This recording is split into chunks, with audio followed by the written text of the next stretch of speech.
Hello, everyone. My name is Charles Rady Pentek. I am a civil engineer, and today I'm going to tell you about an easy way to be happy.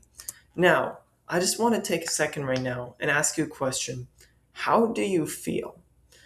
A lot of us are probably feeling a little bit stressed, maybe a little bit worried, and that's because stress has become an very normal part of our lives. Much more so than in recent history, we live much more stressed than we felt for most of humankind. So the reality is, we probably could be better. How do we fix that? I'd like to preface this by saying that this doesn't have all the answers. I don't want to be preachy. I just found something that works for me. And since scientifically, I can guarantee that it works for you too. The answer is nature. Let me explain to you why. First of all, let's talk about the physical benefits. Nature is good for your physical health with things like immunity, physical activity, better sleep, blood pressure. That's just one of the few, right? And the reality is that it's not like we do well in nature. We do, but it's that we do poorly inside. And we spend so much of our time inside that it kind of attacks the parts of our body that crave nature, and it leads to us living without the benefits that we used to have while we were, primal humans, and pretty much throughout the rest of humankind. We had nature, and we didn't live inside as much as we do now. Probably a more important one, in my opinion, is that it boosts your mind. For instance, if you have a really rough day with studying, it's possible that the best thing you could do after a few hours of studying is take a step outside, and that's because it kind of turns off your brain. And that's not a bad thing. That doesn't mean you're being lazy. That means that your brain is processing the information, it's storing it, and it's going to help you perform better in school. The biggest one for me is that it reduces stress. As someone who really struggles with stress, it's scientifically proven that nature will help out with it a lot. It helps us avoid unhealthy habits. Now, here's an honest question. When we wake up in the morning, what's the most common thing we do? Most of us, it's social media. Even though it's not what's most important to us, it's what we do anyway. It's most certainly true for me. The same goes for when I go to bed. I'm probably going to bed on social media more often than not. Turns out it's a terrible way to live, and it's not a very healthy habit in the slightest. And it has all of these negative side effects. Time management goes down the drain. Attention, stress, depression, and sleep deprivation are all things that I struggle with on the days where I indulge too much in social media. Nature is a good reset from that. In fact, it's the opposite from that. It cures all of these things, and it makes everything about my life better. Again, let's be honest. Which one do you think is better? Would you rather have a morning out in the sun or a morning on your screen? And when it's time to go to bed, do you think it's healthier to go to bed after a walk or go to bed after 4 hours of doom scrolling? So there's a disconnect between what we think and what we do, or at least for me. I hope you guys are better at this.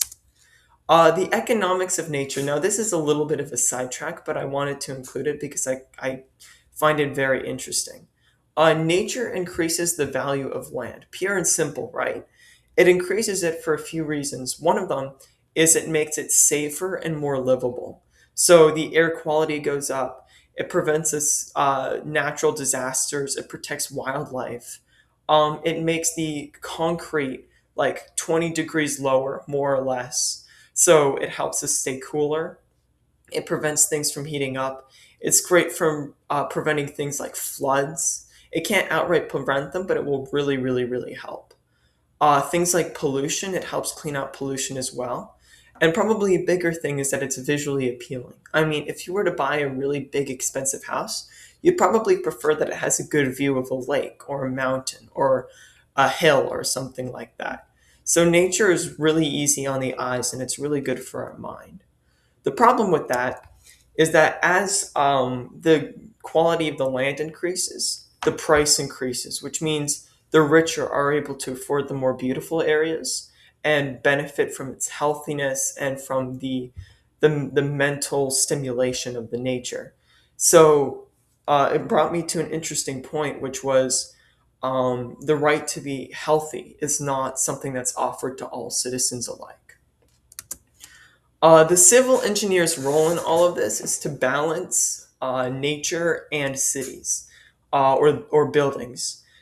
Each building has its own purpose, whether it be entertainment or some function like electricity or business. But every time we do something like that, we give up the nature that was in it previously.